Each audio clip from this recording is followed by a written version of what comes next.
Oh man, how you guys doing? Well, I've been asked the question, so I wanted to make sure I address it today while it's on my mind. Um, and that is why Caprice and I do network marketing. Um, Let me just start off with a reintroduction, if that makes sense. For those that don't know me, my wife Caprice and I'm Derek Tucker. My wife Caprice and we we both are graduates from the University of Maryland, Baltimore County. Um, Caprice has a degree in business, went on to law school, worked as an intellectual property attorney at NASA for 18 years. She now runs the contracting office for the Department of the Interior, so federal government. For me, started my career, actually undergrad degree in mathematics, computer science, and started my career at Lockheed Martin and worked in the engineering, computer science field for quite a while. Um, but in the 90s, late 90s, after graduating from college, I bought my first home to live in. And 2 years after that, I bought my first investment property. Well, remember, I'm answering the question why network marketing. Um, but in terms of buying my first investment property, I remember some family members kind of trying to do an intervention where um, there's my mom, right, and included, and she was basically saying, "Are you sure you want to take that risk? Is this what you really think is the right thing to do?" And they tried to talk me out of buying investment property at the age of 25. Um, there was a tough lesson right away with learning who to listen to. And what I learned from my sports background with track and field, what I learned from pledging a fraternity, of course, I'm a member of Omega Psi Phi Fraternity Incorporated. Um, you better learn who to listen to right away, right? Shout out to the undergrad bros. Um, and so here I am at 25 in this moment. My mother, who at the time is probably the person on the planet that I love the most, giving me bad advice, which was don't take risks.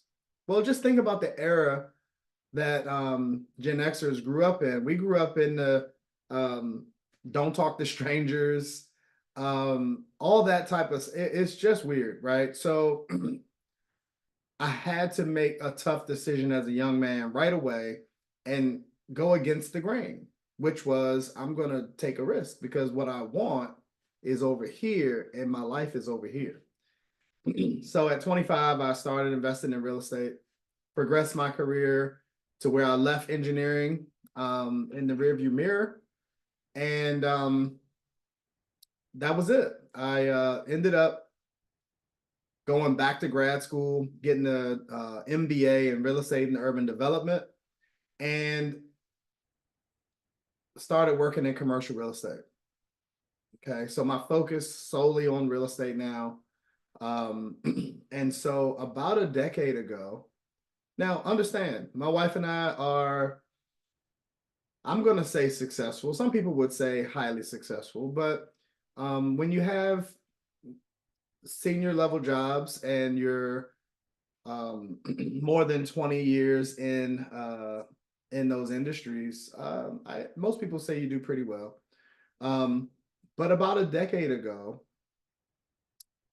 my wife and I kind of partnered together because she was already an entrepreneur in her own right, doing network marketing before we were married.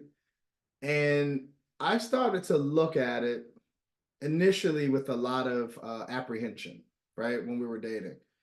And for me, it wasn't about the money, it was about understanding the overall program. Because I came from a real estate world, the real estate background, I understood what brokering a deal meant, right? If you were a real estate broker, your realtors, and you want as many realtors in your office as possible because it gives you more opportunity to generate revenue.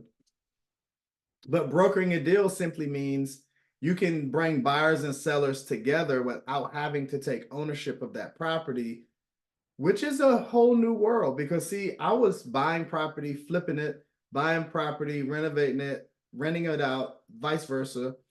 And there's a lot of risk involved.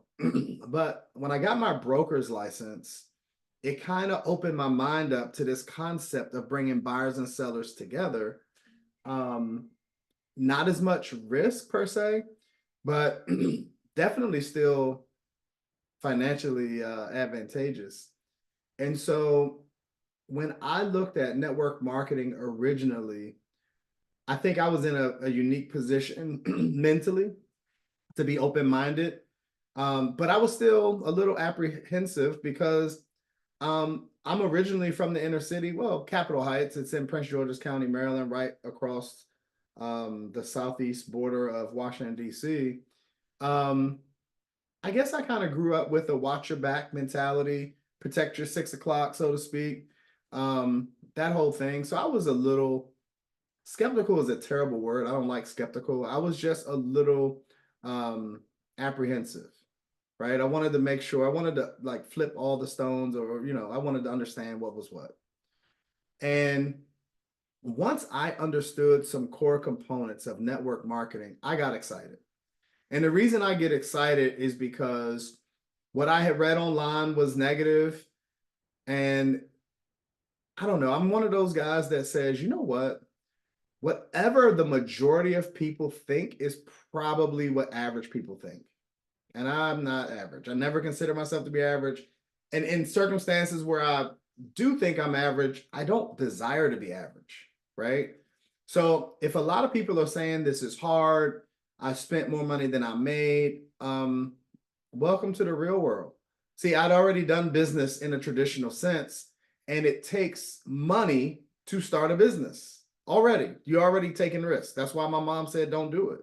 So when I looked at network marketing, I viewed the risks very differently because you're talking about a minimal investment, but the question was, what could I gain? And one of the things that I was really excited about was the opportunity for personal development and personal growth, right?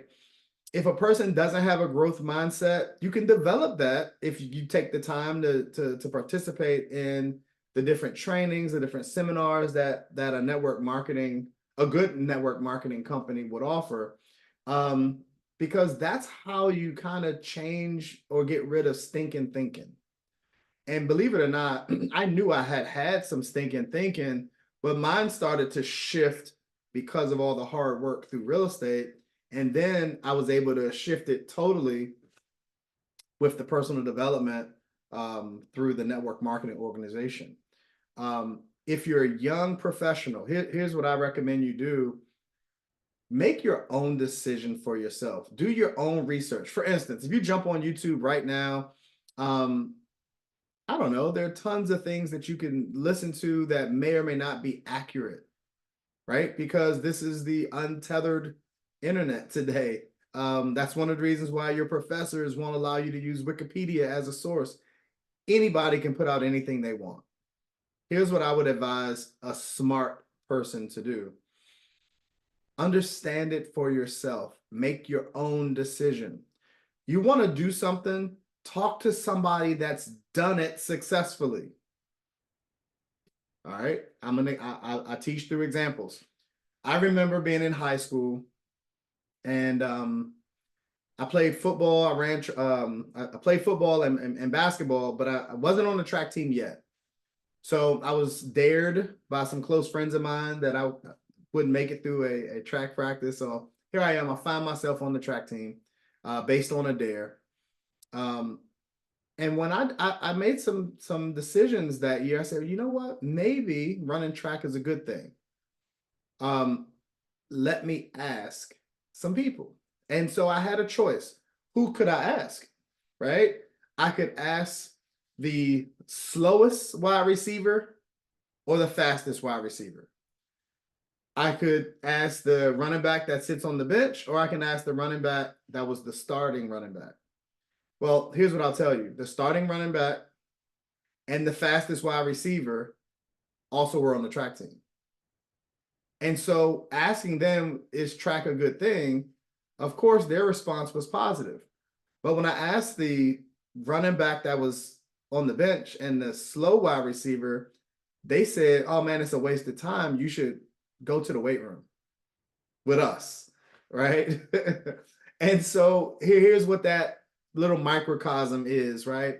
When asking people around you in your environment, is network marketing a good thing? Make sure you consider asking someone that has success in network marketing too. If you don't, your choice. But if you don't, you lose a perspective from which to see the bigger picture. That's the easiest way to look at that. You get to make your own decisions, but ask someone that has success in the field of endeavor that you're considering. That's what I did with real estate. I didn't want to listen to my mother like tell me that this is a bad idea when I had already talked to other investors and the successes that they had. And I was like, man, they're no greater than I am. They just put themselves in a window of opportunity to be successful. I said, I could do the same thing, right? I don't know. What about the understanding of community? So this is another positive for network marketing. My grandmother used to say, birds of a feather flock together. Well, what she meant was when I was a adolescent, preteen, and teenager was, don't hang out with the bad kids. If I could just keep it simple, don't hang out with the bad kids. Because here's the other saying that goes with that. If you hang out at the barbershop long enough, eventually you'll get a haircut. So what do I mean? What did grandma mean? Grandma simply meant that if you hang out with bad kids, you'll end up doing bad things. But at the same time, if you hang out with kids that are doing their homework, guess what you'll do? Your homework. If you're hanging out with kids that are respectful to their parents, you'll be respectful to your parents. Well, that's something that I knew because that was ingrained in us as kids. But how often have you been able to apply that, say at work or in a revenue generating environment, right? You want to be a high performer. My recommendation is do what the high performers do. Hang out with the high performers, spend time with them. Every success principle book that talks about community, here's what they hint towards. They literally say, you become the average of the 5 people you spend the most time with. And then when you understand that, man, you start looking closely at who you're spending time with, right? You start saying, dude, I'm going to limit my time with that guy. And so it's not complicated. It's actually fairly simple. Talk to somebody that has success in the endeavor that you're considering. Understand that a community of people that provide support is very, very important. Well, network marketing companies, a good network marketing company does exactly that. Okay. And then the last thing, the reason that my wife and I support and participate in network marketing is because as a independent business owner, I get to make my own schedule. I get to do what I want with my day.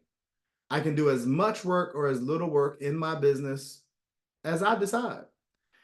Now, what does that really mean, right? Long term, that simply means I want choices and flexibility, as well as I want financial freedom, right? And well, everybody has a different definition of financial freedom. I'll let you decide what that means for you.